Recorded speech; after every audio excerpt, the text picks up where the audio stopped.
on the Adobe Connect? Chris, shall we forge ahead?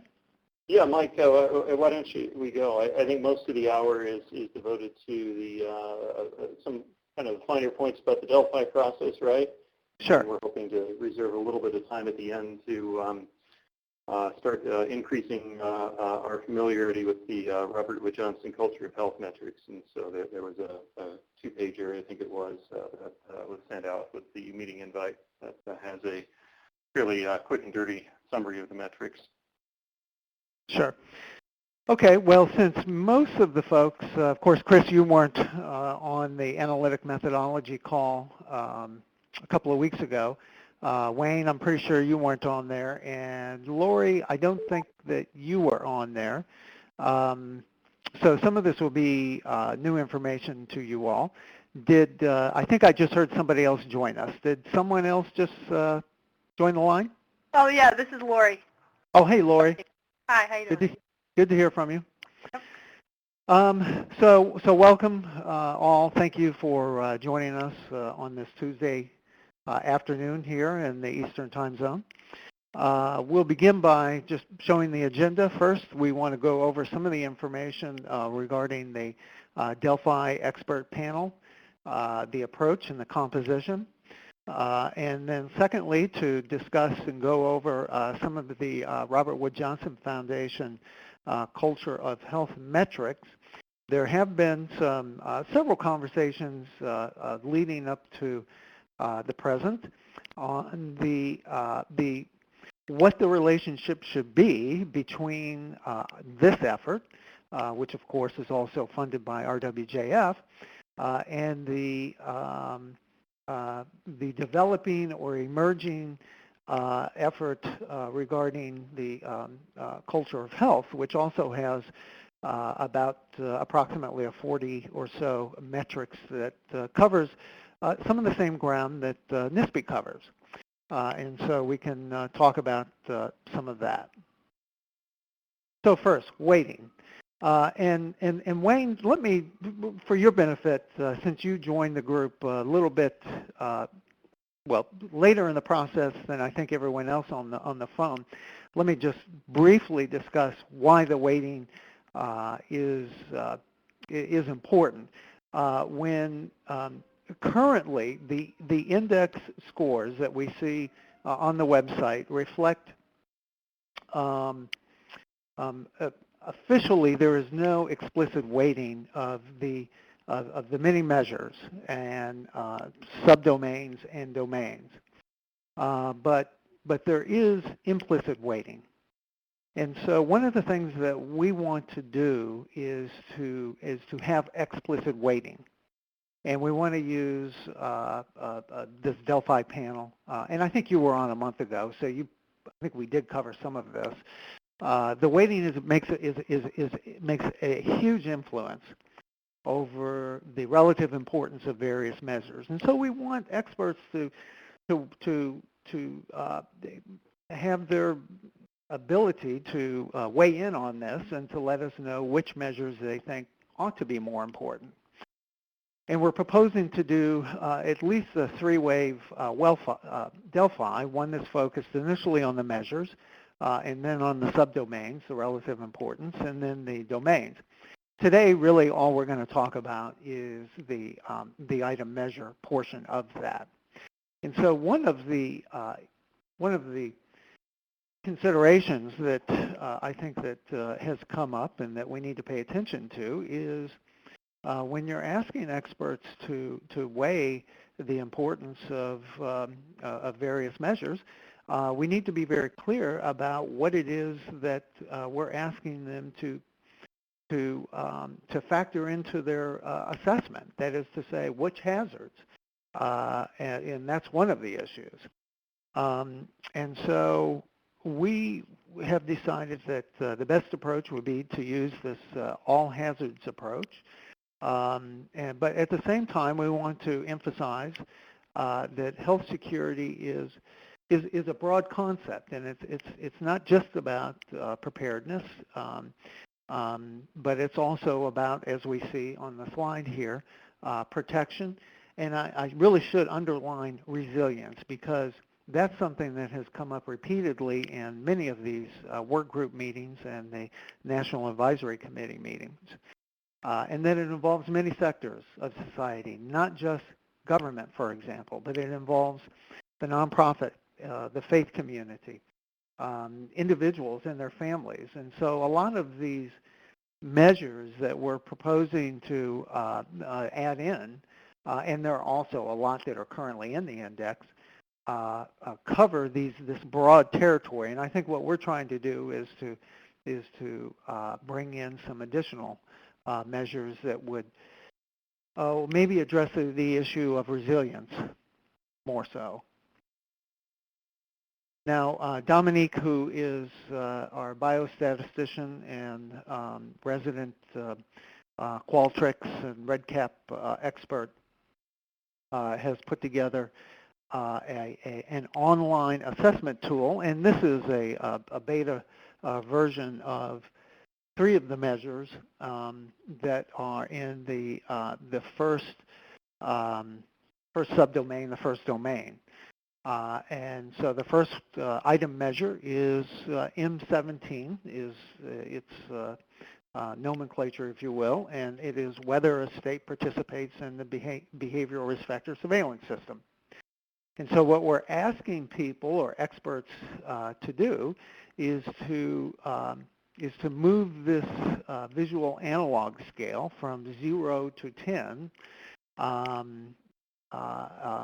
to reflect this underlying concept of the extent to which each of these measures corresponds, and I'll underline the word corresponds, because this is something that has come up repeatedly in some of these meetings, whether that's the right term to use, whether these measures correspond to the overarching, in this case, domain.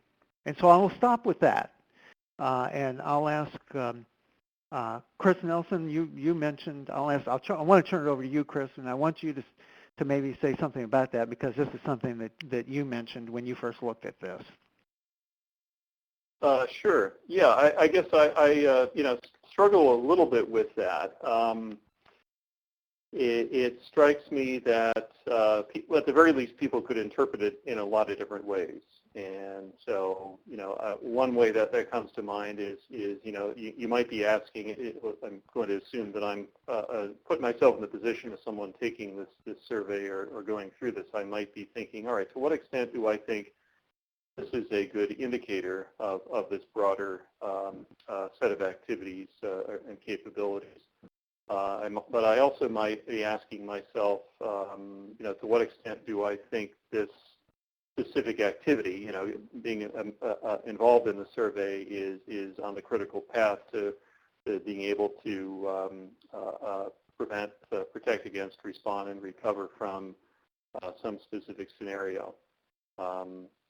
And I guess I had suggested that it might be better to be a little bit more explicit and specific about what frame of reference you want people to take, whether it's the national planning scenarios taken together or whether it is scenarios that they feel are most relevant in whatever part of the country that they're in. It just struck me that this would invite a lot of perhaps undesirable variability in what was driving people's responses. Okay, thank you, Chris. And then I will just add to that Bob raised a point at the analytic methodology work group meeting when this slide came up, or this conversation was taking place, that well, Bob, I should just ask you to reiterate that you talked about this a lot. This was an important issue. Yeah, and I guess it becomes. I guess there's 2 separate issues. I'd like to echo what Chris said. Correspondence in if you read the opposite ends of the scale, no correspondence at all. This measure is completely unrelated to the subdomain. I think I think the term correspondence can be interpreted, many different ways. And then the last one, this measure fully and completely represents the subdomain. I have trouble with those absolutes. There's very few measures, performance measures, and there are a few good ones, but very few ever fully and completely represent something as broad as a subdomain. So I think that's one issue that needs to be worked with. The other one, and I will tell you that it becomes more complex as you go up the ladder, if you will, and I'm talking about going from subdomain, the measures that are within a subdomain, up, and as they march up to the domain level. And the reason that is because, if we take a look, let's just take a look at states participate in the EPIX, which is model M19 at the bottom there. If you're talking about an all hazards approach, EPIX system is a very good system.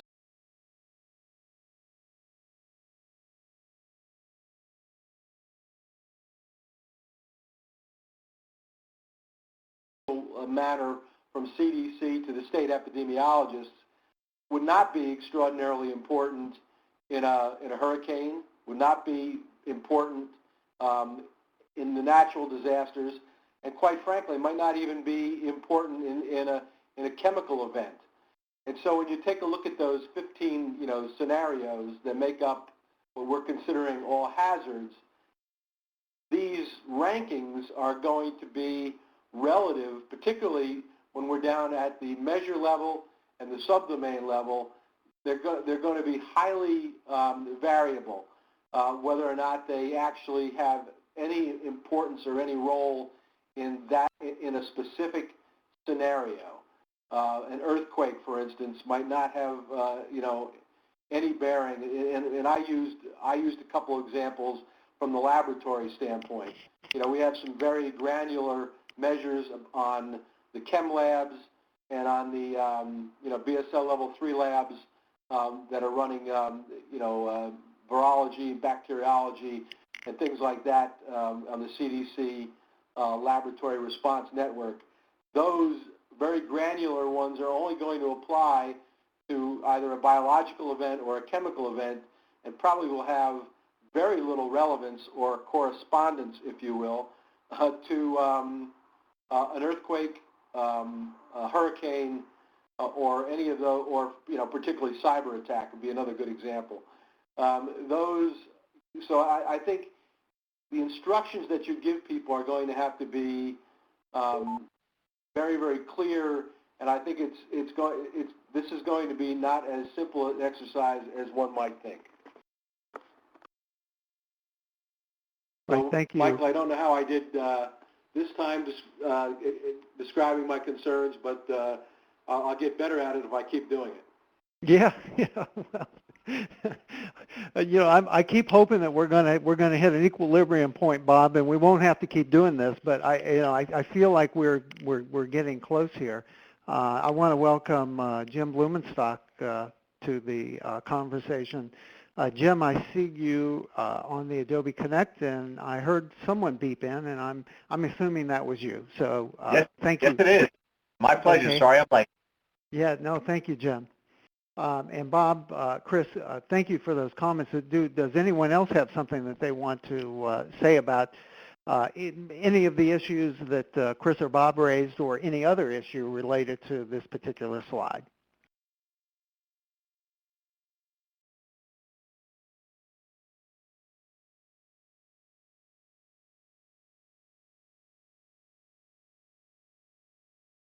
Or complete this survey and try to get an understanding of how they actually understand the questions, with the hope of refining the instrument. Has that been done, or is that going to be done, or what is the status of that whole field testing component? Sure. We have not done that yet. We are in the process of, or Dominique is in the process of building out the survey. we've sort of done it in the sense that Chris Nelson, for example, went through our beta version. And so one of the refinements that we're making, Wayne, is a result of Chris's input.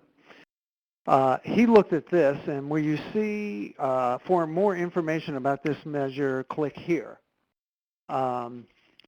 And what happens is a new window opens, and it takes you to a different website. Actually, it takes you to the www.NHSPI.org, and it takes you to the information. And then if you go back and then you click it again, and we just discovered that was a very cumbersome process. So we're actually redoing the whole thing again per Chris's input.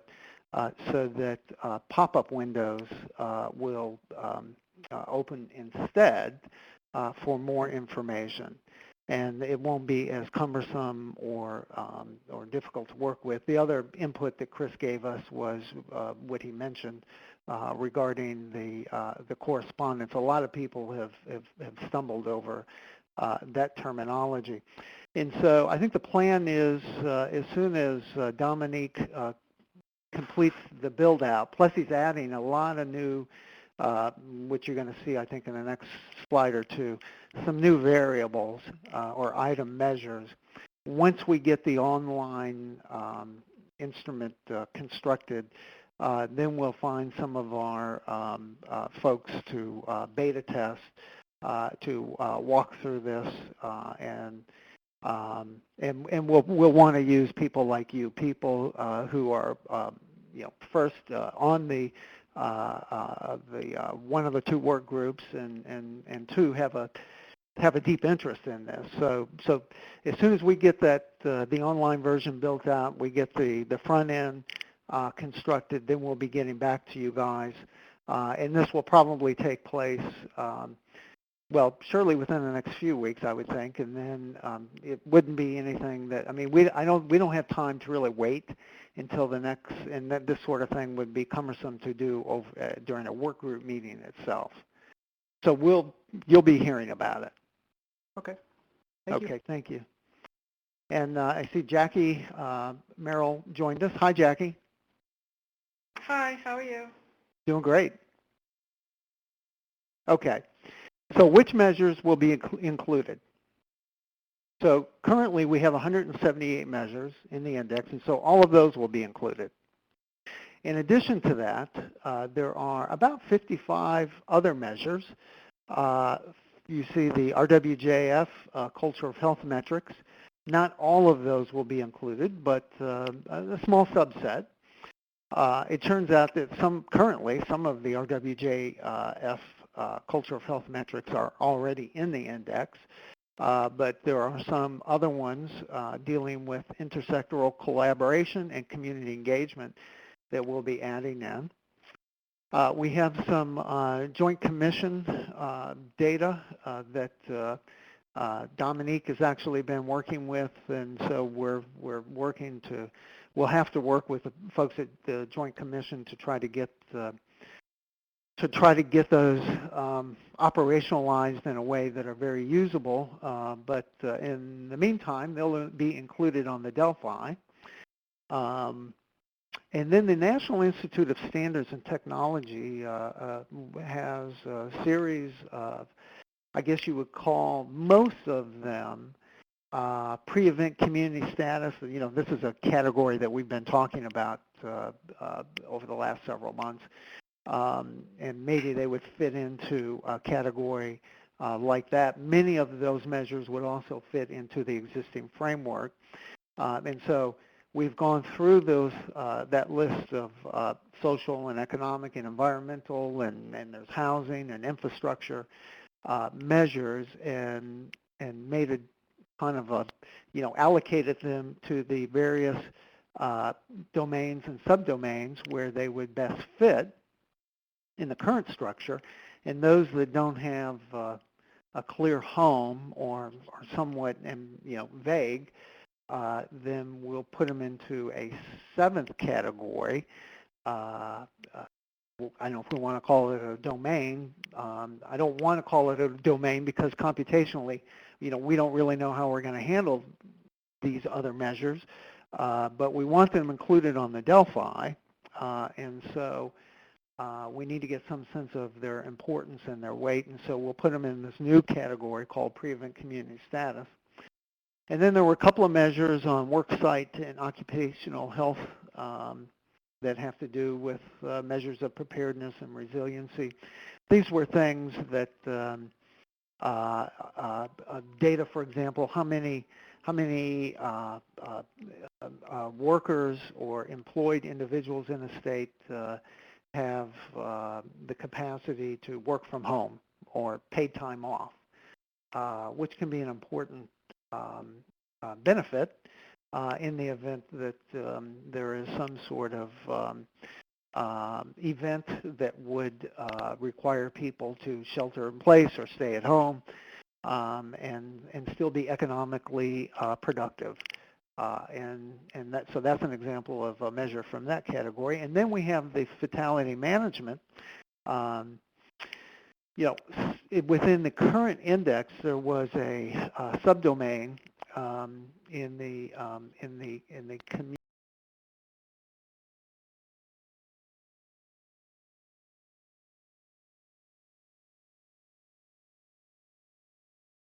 management. I think that's what it was called. It was not included. It had 3 measures in it. It was not included in the current rollout of the index, but it has come up here several times. I think Jackie has mentioned it, and others have as well.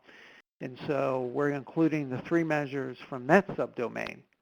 And so so in total then about 55 additional measures, along with the 178 measures currently used in the index.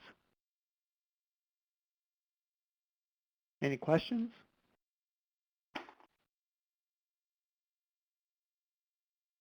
Okay, great. So, and this was something, setting the context. Heard from you today. We heard from the analytic methodology folks a couple of weeks ago. Heard from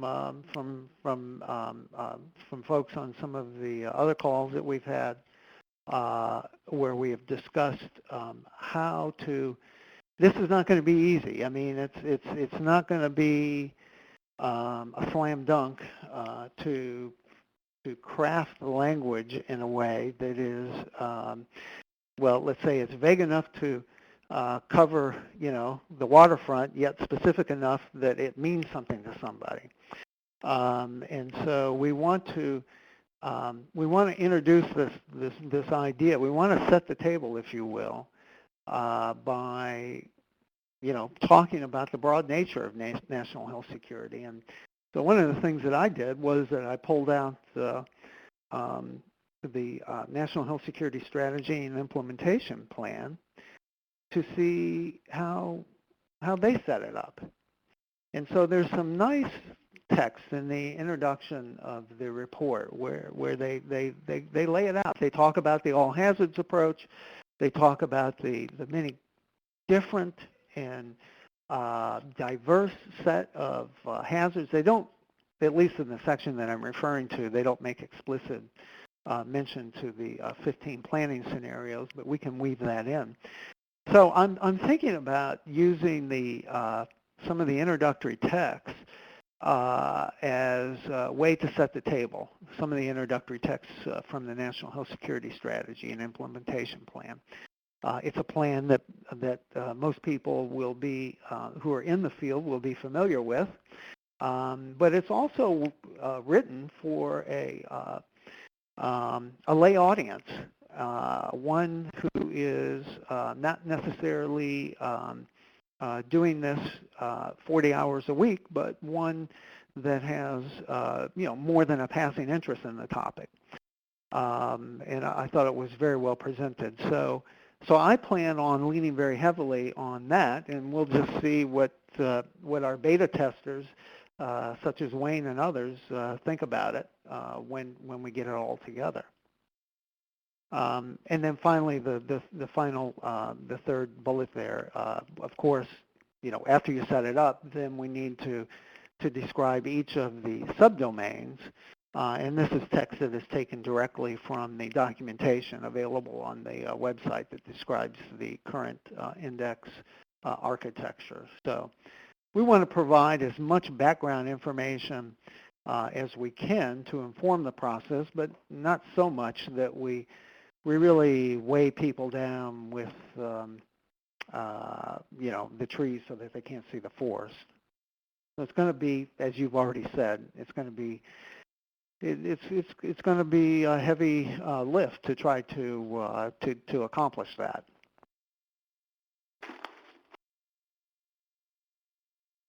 Any comments? Mike, this is Chris. I'm wondering if you have a sense of where you're leaning on in dealing with that language about correspondence. Or maybe the answer is you guys are working on it, and we'll get to see the beta version. But any sense? It seems to me of all the things that you described, that may be one of the most important words in this whole setup. Right. I think that Glenn was on the call a couple of weeks ago when this came up.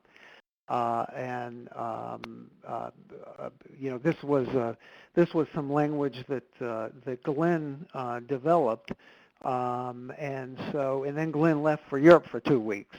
I think that my sense of Glenn's feeling was, yeah, we can change that. We can.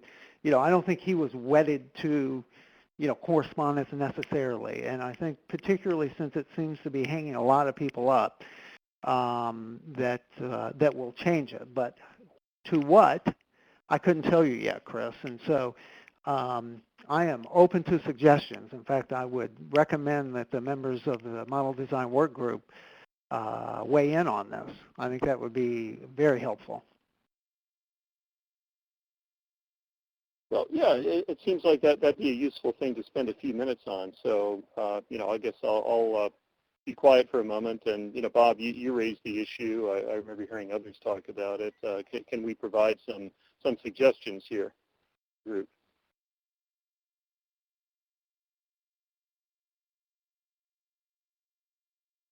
Yeah, I mean, I think that, if you're just looking to play, wordsmithing, relevance may be more a more commonly used term, but are we really looking at, is it the relative importance of the measure in describing the performance of the subdomain? That's where that's where I'm kind of hung up on it, because when you're looking at these individual measures, I mean, one of the things that was striking when we put these measures together was that many of the individual measures did not, we didn't feel like the individual measures provided a lot of relevance. But when you took the measures as an ensemble or a suite, they tended to provide, a good measurement of the capacities and the capabilities needed within each subdomain. And so some of them were strictly capacity measures, some of them were capability measures, but when you viewed them in total, they did a fair job of measuring performance within each subdomain, where each individual measure, many of them were weak on their individual basis, but together, collectively, as an ensemble, they had more power. And many of us involved in the original construct of this index indicated that really was the power of the index, was the combination of the measures and their grouping, and that's where the index started to become more powerful, is when they were grouped appropriately and and assembled as an ensemble.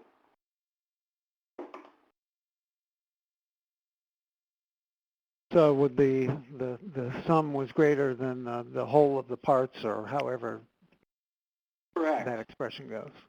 Yeah, and you know, I've been thinking about this for the last week since the last call, and I mean, it almost, at some point, it would be nice to have a question that basically says for each subdomain and then for each domain, you know, to what degree does the ensemble measures adequately measure the performance of the subdomain or the domain? I think, and then the obvious question next, if it's low, what areas of measurement are missing from the subdomain?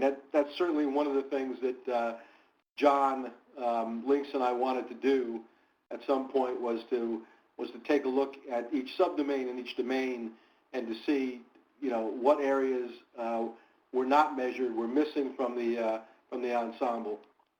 And I think that might be at some point an interesting exercise. Mm-hmm. So related to the, as you referred to it initially, the wordsmithing portion and setting this up, and I've put this slide back on the screen. Correspondence could be no relevance, or to what extent does this measure how well each measure, or to what extent, what relevance would be the operational word rather than correspondence? Yeah, I think that just everybody looks at words and has, you know, and they all understand what the precise meanings of the word are, but I think anything we can do to make it more apparent what we're looking for is going to be valuable. Mm-hmm. Every time I saw correspondence, I had to work through what you were asking, and I think anything we can do to make it more obvious and you know, and I think it might require, you know, a short narrative that describes what might make a measure relevant. Is it a capacity measure, a capability measure, and are the things that it's measuring, whether it's the BRFS or the EPIX system, are they important capabilities or capacities for this subdomain, which is you know, described as X, health surveillance and epidemiological investigation subdomain. So I think anything we can do to put it in context will be helpful. Okay. Yeah, I mean, this is Jim, and to me, you know, it's something that would reflect a key element of the domain or subdomain. So, I mean, it's wordsmithing, but that's how I would interpret whether you use the word correspond or relates or relevance. It's you know, it's a key element. Right. To what extent is this a key element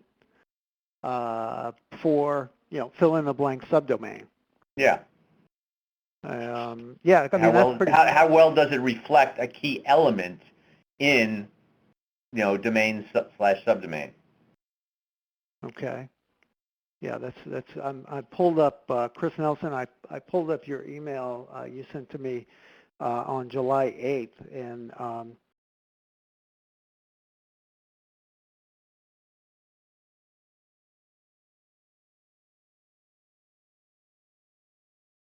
how critical is this to adequate preparedness in this domain, unquote, or something like that you wrote. So how critical is this to adequate preparedness in this subdomain? Yeah, although, you know, I think that one perhaps slight distinction that I'm sort of pondering here is, you know, the way I framed it on July 8th, and I don't know if I was smarter or dumber earlier in the month, but leave that to others to decide. But, you know, that was framing it more in terms of, you know, what do you need to have in place as a community in order to, you know, be prepared to protect against, respond, recover, blah, blah, blah. The other way that we can frame it, and I think this is a little different, is how important is it or how important is this as an indicator of a community's, I keep slipping back to the word preparedness, but it is, that is what the P in this P stands for. How important is this as an indicator? Because, it strikes me that, just listening to a lot of discussions about the use of this index, I mean, there are a couple of ways in which it gets used. One is as an indicator set. So, you can't look at everything, and so what the index does is to select a subset of, let's call them vital signs that we believe, based on analysis and intuition and lots of other things, together provide a pretty good picture of a community's health in terms of national health security. The other way that I kind of get the impression that maybe people at the state and local level may use this, and I'll defer to Bob and to Jim and others who actually know that world better than I do, but I get the impression a lot of people kind of look at this as almost like a to-do list as well.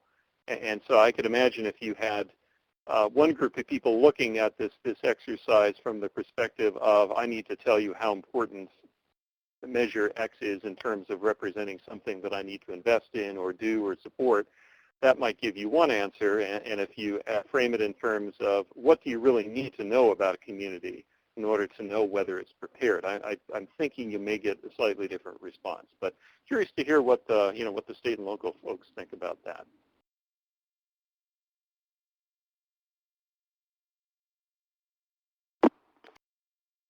Well, this is Jim, and Chris, that's an excellent point, and I don't know if any of the work done under the use and usability of the index would flesh this out, but that was a problem that I personally sort of struggled with over the last year or two. We sort of talk about these measures are being proxies, but at the end of the day, if I'm getting a score sheet of 170 or 180 measures, and I'm expected to get a better score next year than I got this year, I mean, I'm gonna work off that list and find the areas of weakness, find those measures within those areas of weakness that are relatively low-hanging fruit, and try to work towards that objective of getting a point instead of a no point. The members of our work groups earlier felt that could be the worst application of the index, because I think the term gaming was used, because that was not necessarily a way in which that it was expected to be used in, and I don't know from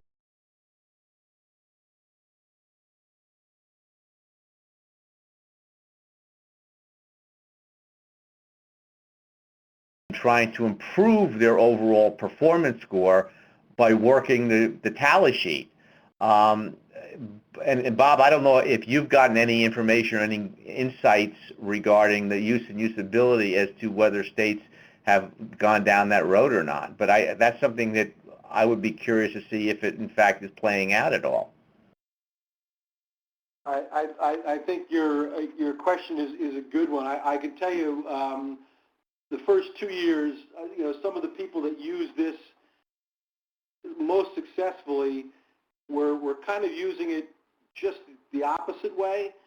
Mm-hmm. In other words, they were saying that they were picking the number of people that voted in certain elections, some of the social cohesion, and some of the ones that were clearly well outside the realm or scope of public health preparedness, public health emergency preparedness, and they were using it to create dialogue amongst the many partners that preparedness really was a shared responsibility, and that and this helped demonstrate how public health, emergency management, and other key partners needed to come together to work to create a overall system for health security preparedness. And I think those people that used it that way, I think, were the smartest. I would not be at all surprised, that said, that there aren't some people out there saying, well, we got a really low score in in this area, so we're going to have to take a look at some of these measures and see what we can do to turn, particularly, because so many of them were binary, that you can go, 0 to 1 is a way to raise your score relatively quickly. So to the degree that some of those could be, manipulated that way, Jim, I'm certain there are some people that feel the pressure to do that. But I think that Kathy and the stakeholder communications, I think has always tried to frame this as that is probably not the way to do it, because so many of the measures are proxies. Yep. And yep. you really need to, look at these as an ensemble and not look at them individually, and to really see where you are in your relative level of preparedness. I agree, and I think all the testimonials we have heard to date, the early returns were clearly in the former. The larger, bigger picture, qualitative dialogue, conversation, partnership type efforts to really focus on areas of weakness or need. But it's difficult because then you have a state that uses it the right way, and they could in fact possibly increase their state of readiness in a subdomain, but not change their score one iota. And then how do you begin to explain that? There's no such thing as or a perfect index, right? Yeah, exactly. There you go. I'm serious about that. I mean, the Dow Jones has been crashing the last couple of weeks, yet the S&P 500 has been coming up. So sometimes you need different. And Nasdaq was through the roof last week. So so there are multiple indexes measuring the same thing. We're kind of in a rare spot here because there aren't many trying to measure health security preparedness. But I agree with you. I'm sure there are people misusing this index to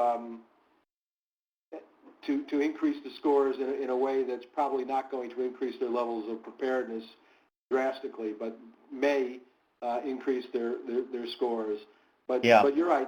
I think the people that are trying to use it right have found it valuable. But I've been there. I mean, Yeah. No, I know. And the thing that concerns me is for those that are so hungry for year-to-year comparisons and trending, then it raises the issue that people are going to be working towards improving the trend, and with the index that we now know it and its surrogate or proxy state, the trending issue also concerns me.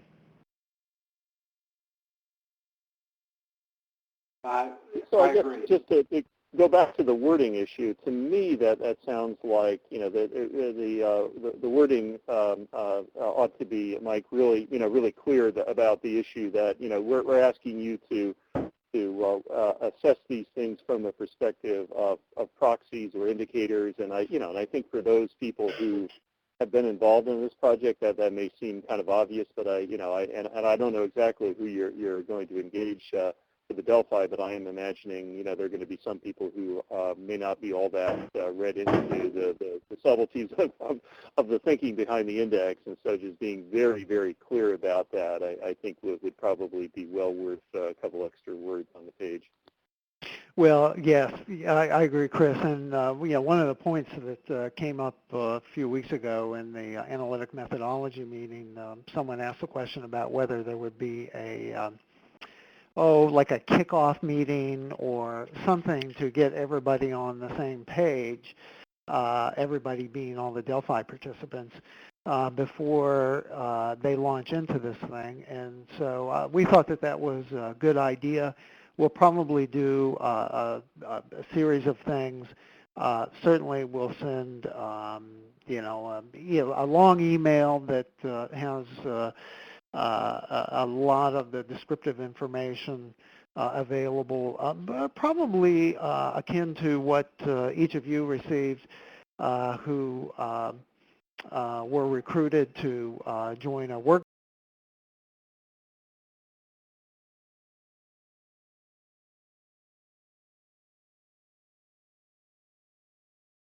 Some of the new people, they might not have really known what this was about, and so we'll have to provide them with a lot of background information, and then probably have some kind of kickoff online meeting similar to this to go through this.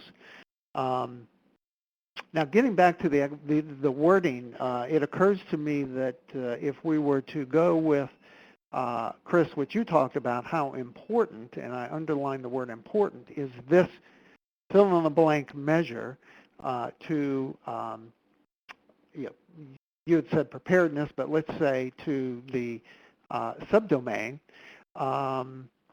then that kind of solves the other problem that we currently have, which is something that Bob mentioned at the beginning of this meeting, that you've mentioned in the past, this idea of the extreme options that we have here, either no correspondence or perfect correspondence.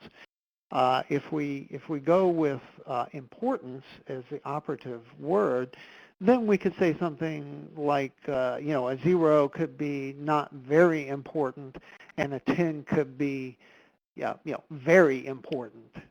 They don't represent ideal types. And that don't really exist.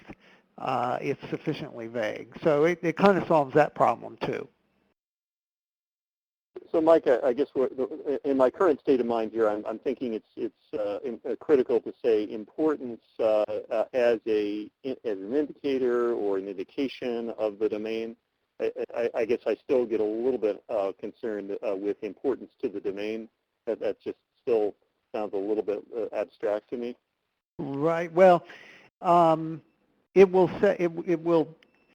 Well, as you see, each of these measures are indicators of a specific subdomain, and so as we have it here, we do use the term subdomain, but we do list the exact subdomain, which gives it a little bit more meat. As you can see on the slide here, the subdomain of health surveillance and epidemiological investigation.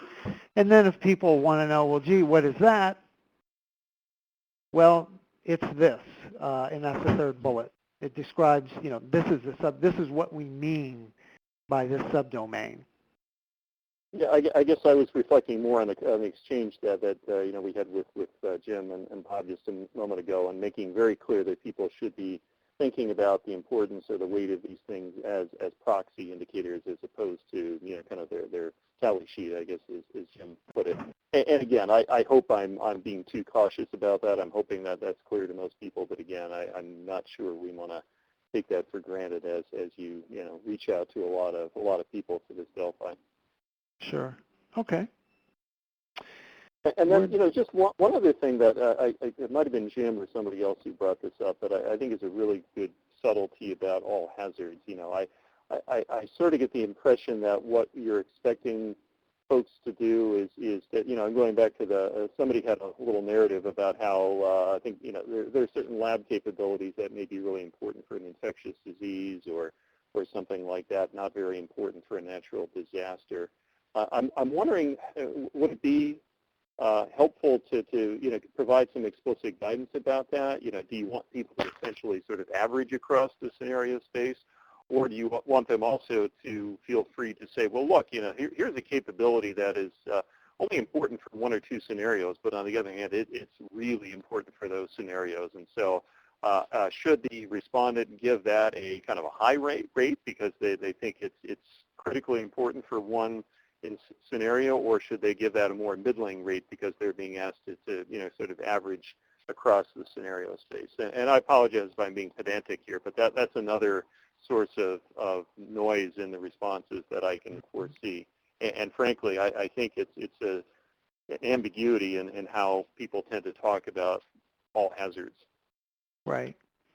So this dovetails perfectly with some of the concerns that Bob has raised today and in some of the previous meetings, and that is that some of these things may be very important for, let's say, 3 of the 15 scenarios, and another indicator might be important for the others, but not the other 3.